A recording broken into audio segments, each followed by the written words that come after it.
So today's video is going to be talking about NBME reviews. I'm going to try to talk about my NBMEs in details, right? How this went, when did I start them? So coming into step 2 preparation, I decided that you see these NBMEs, I'm going to do them early. Unlike in step 1, where I was struggling to cram NBMEs into I think 5 weeks of prep. But this time around, I was like, nope, you know what, we're going to start NBMEs early, and that's what we did. Early, we started. So the first NBME I did was NBME 9. But then, of course, before NBME, I did my USMLE. So usually after first pass, people advise do USMLE 1. So that's what I did for, I did that for step 1. So this time around also, I did USMLE 1 first because people like it's not predictive, it's basic, you know, all of that. So I did USMLE 1. It was amazing. I think I felt good coming out of USMLE 1. I did my USMLE 1 on 3rd of February. I wrote my exam March 27th, so this is like 7 weeks out. I already started my USMLE 1 preps. As soon as I was done with my first class, I jumped right into assessments. So I'm going to be reading from my notes because I really took my time to evaluate these assessments, you know, tell myself how I felt about them so I could know what to change, right? So USMLE 1 was okay. I had 257. So my one goal for step 2 was that I needed to beat my step 1 score. That was what I came into step 2 feeling like, and I think that was one major cause of the anxiety that I had, because I was like, yo, it's either anything less than 256 is going to make me sad. I don't know if that's a good thing, but that's how I felt. So when I had 257 on my USMLE 1, I'm like, okay, this is good. This is just first pass, and we've not even like done second pass. We've not done the whole dedicated stuff. So if I'm getting 257 on my first assessment 7 weeks out, okay, this is a good sign. So it didn't bother me. Mind you, this is all relative, because when I had a 250 something again the week of my exam, it started to feel like, oh my god, what are you doing? But because I had 7 weeks, I was not relaxed. I'm like, okay, this is a good start. So USMLE 1 felt okay. My observations here, so I took my observations that, you know what, UWorld was enough, because, well, you say it's UWorld, but the concept felt familiar. If there is anything that I did not get, it was because I needed to reinforce. So I came out of that USMLE feeling like, oh, okay, these materials are very familiar. I know these things. I just need to reinforce. I need to remember stuff. So at that time, I'd already started listening to Divine. So, you know, it felt really good doing my assessment and hearing Divine say, oh, if you see this, if you see that, I'm like, okay, see, Divine, we're going to stick with you. I remember at least having 3 questions correct because I remember Divine from his podcast. So like, you know what, that's what we're going to do. And I think another thing I decided to do was my screen. I noticed that I probably failed almost all my screening questions in that USMLE because I'm not done them, and I just said, you know what, it's this screening, vaccinations, those ethics questions. People say use numbers, so I'm going to do that. Okay. And another thing I did was to take an average, like look at my percentages, you know, of the first block, second block, third block, fourth block, and I noticed that, oh, okay, they were around the same time, actually 78, 78, 78, and 83. So then I'm like, you know what, this was good. I also noted how much time I took on each block and how much time I had left after each block, just to help me know, okay, because I know in step 1 I did not really struggle with time, so I needed to know this time around, are we still, you know, okay on the time issue. And mind you, prior to this time, I'd been doing tutorials, so I've not tested myself or anything time. So this was like very important for me to note what times I had left, like how the amount of time I had left after each block. So that's it. So I came back feeling like, oh, this is fine. I didn't know. I didn't know moving forward how the journey would be. But yeah, this was 7 weeks out and everything was good. Now, next assessment was NBMEs. So NBME 9 was the first. Everybody said do NBME 9. So I started NBME 9 and oh my god, I came out with it 233. I was like, wait, what? Like, what's going on? Is this normal? And I remember like when I was doing my NBMEs for step 1, I had an NBME that I did in September while my exam was in December, and I didn't even get to 33. I was like, okay, sorry, what's going on? So I texted a few friends, I asked them, please, what's the deal? They're like, oh, don't worry, this is how NBME 9 is. It's this, it's that, the curve is harsh, blah, blah, blah, blah, blah. Okay, we're going to send you scores of some people who had this in their NBME 9 so you can see their other NBMEs and see the final score they had, so maybe you can put your mind at ease. So they did that. It helped, but I was like, okay, I hope this is not me. I hope this is really the NBMEs, because I didn't even feel confident. Like, it was just like I was moving from this question to the other question, and I didn't know what was like going on. It was vague in my mind though. And I ended up feeling like 15 questions per block. That was like having like 25 over 50. So like, okay, what's going on? So like, you know what, we will know when we do the next NBME. So I continued my prep, like continued my ambos. At this time, I think I stopped UWorld totally, because I went to restart my UWorld, to reset my UWorld rather, and I realized that no, this is not going to work. We're not going to have time to review 40 questions again. So like, oh, okay, you really made this mistake. Yeah, let's do other things.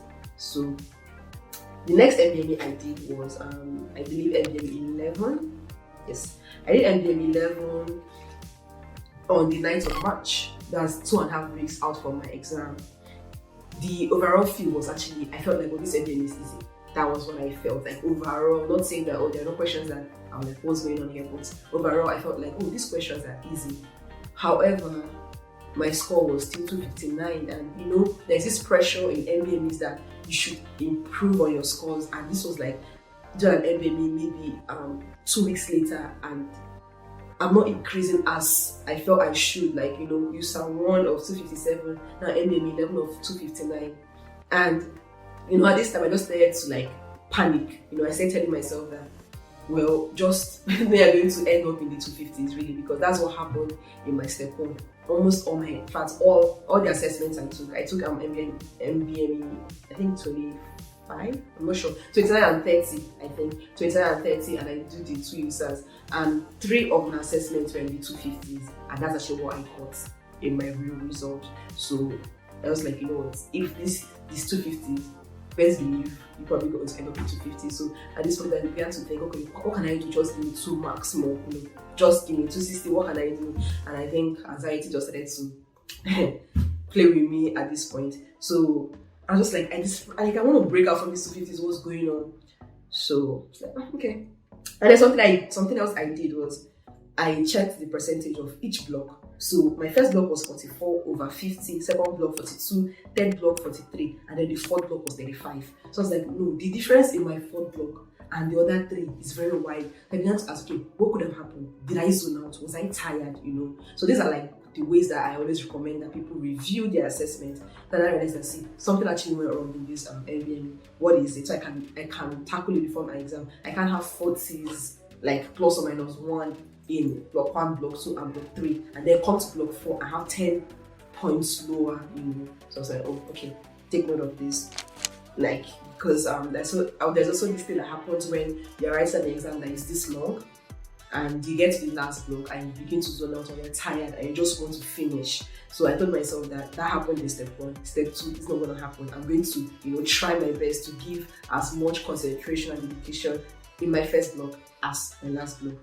If anything, I will keep a lot of break towards the end, so that when I come back, I feel much better. So I don't know if I ended up doing that, but that was my plan. So the next NBME we did was NBME 10. This was like a week later. And guys, at this time, I'd already bought this NBME, so I could not waste my money. I didn't know who to sell them to if that was possible. And then also, I just like, no, they're going to finish on this NBME. It's already committed, they're going to do it. So a week later, I took another NBME. I took NBME 10. And guys, everybody says NBME 10, I believe 10 and 12 are the most predictive. But when I took this NBME, I was like, wait, what's going on? Yeah, we are trying to break out from 250s and now we're at 247. Hey, God. So I was like, what's going on? These NBMEs are all over the place. I just told myself that, you know what, you're pressuring yourself too much. So I think it was the pressure that was getting to me. So I checked my block 1, block 2, block 3. I realized I had 36, 40, 38, 39. I was like, oh no, the disparities are not much. So this is actually an actual representation on how I'm doing per block, right? There was no block that was way here and the other one was lower and all of that. So I was like, oh, you're actually pressuring yourself. So how can you relax? So I started to work on that, on relaxing. And then I want to let you guys know that I tutor for step 1 and step 2.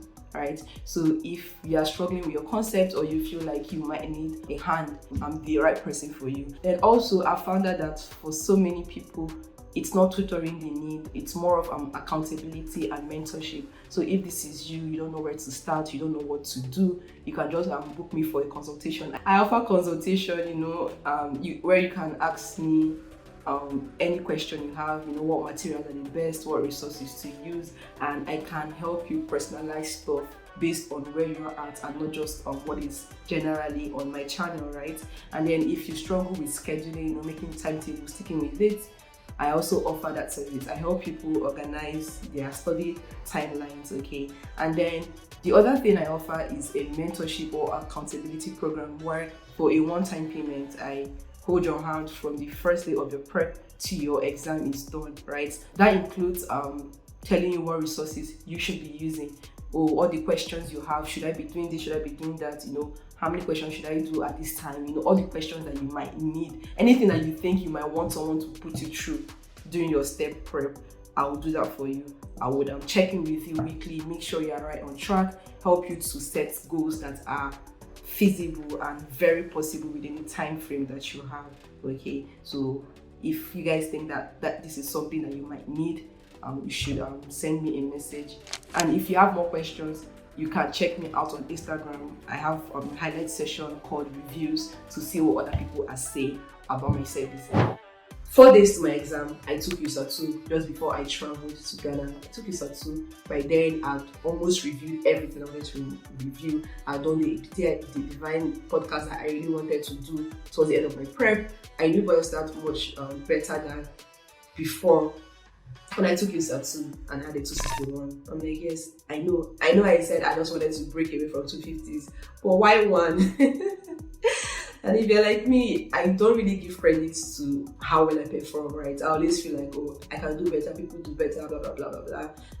I don't think that's like a good way to do life, but that's just something that I've always had going on with me. I'm just never okay, really, with what I like. So having that 260, I was like, can't complain yet, not impressed, right? That's how it was for me. I was in between 2 options mostly, so sometimes I ended up picking the right thing and the other times I picked the wrong thing. So the one thing I came out of USA 2 feeling like was this exam is doable, the concepts are familiar, however your elimination game has to be strong and numerical. That's what I was telling myself. That see, you're always between 2 options and you have to learn how to eliminate better. Follow your guts. That thing of you get an answer, you change it, So I think USA 2 just made me know that you have to actually learn how to eliminate. So my percentages were okay, 75, 80, 85, 85. So I was like, there is really not much difference. Okay. So I knew that I was averaging 80% at that point. And I was like, God, I don't want to make silly mistakes in my exam. I don't want this mistake of, oh my God, yes, I should have been this. Those kind of mistakes used to pain. It's better you don't even know the question at all than to know it and fail it, or to know it and fail it because you actually thought about it but you didn't go with your gut. So I was like, nah, I don't want this to happen in my exam. So that was my prayer coming out from USA 2. And then after USA 2, I traveled to Ghana for my exam. I got to Ghana. I was still trying to review because I really had nothing else to do. But at this point, I was tired. I was tired of taking assessment. I was tired of reading or doing assessment. I was tired of the pressure, right? I was like, okay, it's better I flip my notes. But having to do something and having to also do well at it, right? Because at that point, I was in an NBME really close to my exam. So if anything went wrong, it had the power to destabilize me, but I already bought this NBME. And because I'm such a completeness person, I was like, you said you're going to do 4. You're going to do 4. So I was like, okay, I have NBME 12 and I have free 120. Which one is more priority? Obviously, free 120. So I picked up my free 120, I did free 120, and I had 82. I went online. What does 82% of free 120 translate to? And trust me, for step 2, you cannot really predict. It was all over. Everyone had different opinions. You'll be in the 240s. You are in the 250s. Yeah, oh my God. It was like, what is this? And mind you, step 1, I had 90%. So this is now 82%. Guys, I know these are not terrible scores. I'm just telling you that this is how my mind works or was working during step 2. Please don't come to comment section and come and tell me that if I had this I would have been happier. I know. This is just me being as honest as possible. This was what's going on in my mind. So I also called my friends. I asked them, see, when you have 82% in your free 120, please, what does this mean? So I noticed that, okay, my scores were 85, 78, 83, that's like 34 over 40, 31 over 40, and 33 over 40. I'm like, you know what, there's no difference in the blocks. This is actually how you perform. I was like, okay. And then the next day, a day to my exam, I was like, you know what, I'm not reading much today. We might as well do our last NBME. Guys, and then there was a Sunday. Exhausted me, guys. I was exhausted. I was like, we're going to do this thing. So then I took NBME 12, and then I had 40, 45, 41, 38. Honestly, still not much difference, right? So my cumulative score was 256. I was like, oh my god. So 7 weeks ago, I did my first assessment and I had a 257. 7 weeks later, after all my read, listen, I still just and I ended up with 256, one score lower than what I started with 7 weeks ago, guys. That's why it's really not about the length of time you study, I promise you. It's about what you do during your studying. So on this day, it was really day before my exam. There's really nothing else I could do, right? So I just told myself, see, you know these things. You're just going to go to that exam and you see this anxiety trade away because you can know all of this and then you get to the exam and then the anxiety not like, because when you're too anxious, you can't even think. So it's useless preparing all these months and then the one thing that I could have done to make my score better. So I was just telling myself that, see, the difference in these 250s and the actual score you're going to get is not going to be what you know or what you don't know. It's going to be how you actually take this exam. So I made up my mind that I'm going to go to this exam and try to put my best foot forward, try to quiet down all the anxious thoughts, all the racing, everything going through my mind. I'm going to do that. I'm going to try my best. See, I've already come this far. The only thing between me and the score that I will be happy with is how I appear and how I take this exam. So it's like, you know what? There's nothing you want to know now. Oh my god. So on the morning of prometric, I think this is not supposed to be my exam day experience. On that morning, people are just looking at me like, this girl, are you not scared? They don't know what was going on in my mind. I was just talking to everybody. Like, I made like 3 friends on that day. And we're still friends till today. So, oh my god, that exam day, everybody was like, this girl, she's just talking to everybody. You're not reviewing. We're just looking at you.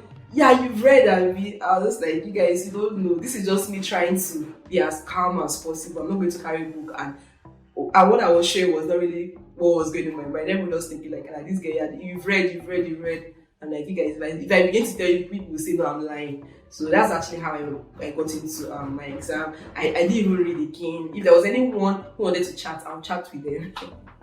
And then thankfully, my prometric allowed us to start early. So I didn't have like a lot of time to pretend I was actually pretending. But when I'm in a new place, at least I think I try to talk to people. I don't like, we are not sitting, I'm sitting, So thankfully, the time between when I came to prometric and the time we actually started was shortened because we were allowed to start early, right? So then I got into the exam hall and I tried my best to put my best foot forward and to do what I could.